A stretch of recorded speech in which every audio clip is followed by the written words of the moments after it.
100 ദിവസം നമ്മൾ നിൽക്കുമ്പോൾ ആളുകളായിട്ട് നമുക്ക് അതിനുള്ളിൽ ആളുകളായിട്ട് നമുക്കൊരു കണക്ഷൻ വരും, ഏതെങ്കിലും തരത്തിലുള്ള ഒരു കണക്ഷൻ വരും. അപ്പോൾ തീർച്ചയായിട്ടും അനുമോളായിട്ട് നല്ലൊരു സൗഹൃദമാണ് ഇപ്പോൾ ഉള്ളത്. ഇതിങ്ങനെ തന്നെ പോട്ടെ. അല്ലാനും ബിഗ് ബോസിന് ശേഷം അതുപോലെ കുറെ തെറ്റിദ്ധരിപ്പിക്കുന്ന വാർത്തകളൊക്കെ നിങ്ങളെ പറ്റിയിട്ട് സോഷ്യൽ മീഡിയയിൽ സ്പ്രെഡ് ചെയ്തിട്ടുണ്ടായിരുന്നു. അത് നിങ്ങളെ പേഴ്സണലി പരസ്പരം ഹേർട്ടൊക്കെ ചെയ്തിട്ടുണ്ടായിരുന്നു. ഇപ്പം അതുകൊണ്ടാണ് നിങ്ങൾ ഒരുമിച്ച് ഒരു സ്ക്രീനിൽ വരാത്ത, ഒരു ഫ്രെയിമിൽ വരാത്ത, അല്ലെങ്കിൽ ഇനാഗ്രേഷനിൽ വരാത്ത എന്നൊക്കെ രീതിയിൽ വാർത്തകൾ വന്നിട്ടുണ്ടായിരുന്നു. ആരോടെ ക്വസ്റ്റ്യൻ? എന്നെ സംബന്ധിച്ചിടത്തോളം ഇപ്പോൾ ഇവിടെ ഞാൻ പറഞ്ഞിരുന്നു, രാജകുമാരി എന്ന് പറയുന്ന ബ്രാൻഡ് നെയിം, ട്രിവാൻഡ്രത്തിന്റെ സ്നേഹം, ഇതൊക്കെ കറക്റ്റായിട്ട് ആ ഒരു ടൈമിൽ വന്നപ്പോഴാണ് ഇവിടേക്ക് വന്നത്. അപ്പോൾ കൂടെ അനുണ്ട്. യാതൊരു തരത്തിലുള്ള എന്താ പറയുക, ഞങ്ങൾ തമ്മിൽ എന്തെങ്കിലും തരത്തിലുള്ള വൈഷമ്യങ്ങളോ അങ്ങനത്തെ കാര്യങ്ങളോ ഒന്നുമില്ല. അതൊക്കെ ആരൊക്കെയോ പടച്ചു വിടുന്ന കാര്യങ്ങളാണ്. ഇതാ അവിടെ ഒരു ഫ്രെയിമിൽ ഞങ്ങൾ രണ്ടുപേരും ഇതാ ഒരു ഫ്രെയിമിൽ. നേരത്തെ ചോദിച്ച ചോദ്യങ്ങൾ, തെറ്റായ വാർത്തകൾ നിങ്ങളെ പറ്റി പരസ്പരം സ്പ്രെഡ് ചെയ്തിട്ടുണ്ടായിരുന്നു. അതിനെ കുറിച്ച് എന്താ പറയാനുള്ളത്? ഈ തെറ്റായ വാർത്തകൾ ഞാൻ ശരിക്കും കണ്ടിട്ടില്ല. എന്തായിരുന്നു തെറ്റായ വാർത്ത? അനുമോള് തേച്ചത് കൊണ്ടാണ് നിങ്ങൾ ഒരുമിച്ച്.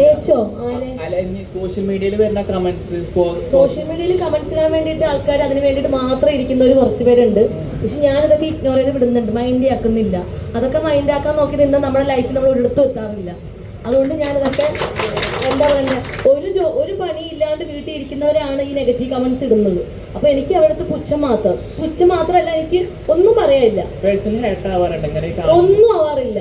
അങ്ങനെ അതാ ഞാൻ പറഞ്ഞേ, അതൊക്കെ നമ്മൾ പേഴ്സണലായി എടുത്തു കഴിഞ്ഞാൽ നമ്മൾ ലൈഫിൽ എടുത്തും എത്തത്തില്ല. അത്രേ ഉള്ളൂ.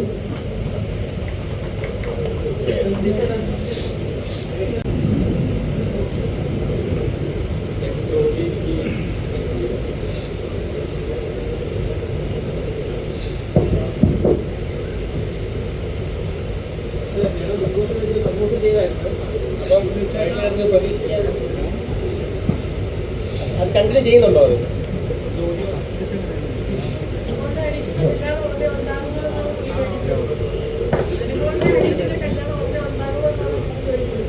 അനുമോളുടെയും അനീഷിന്റെയും കല്യാണം ഉണ്ടാവും എന്നുള്ളത്.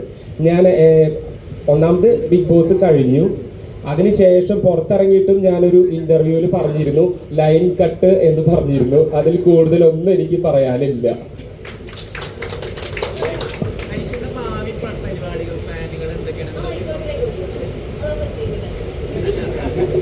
ഭാവി പരിപാടികളെ കുറിച്ച് ചോദിക്കുകയാണെങ്കിൽ ഒരുപാട് കാര്യങ്ങൾ പ്ലാൻ ചെയ്തിട്ടുണ്ട്. അതൊക്കെ വഴിയെ പറയാം. ആദ്യമേ തന്നെ നമ്മൾ പറയുകയാണെങ്കിൽ അതിൻ്റെ ഒരു ത്രില്ല് പോവില്ലേ? ഇല്ലേ? ത്രില്ല് പോവും. അത് കാരണം ഞാൻ വഴിയെ പറയാം. എല്ലാ കാര്യങ്ങളും വഴിയെ അതിന്റെ ആ ഒരു ടൈമിങ്ങിൽ പറയാം. എന്തായാലും അതായിരിക്കും നല്ലത്.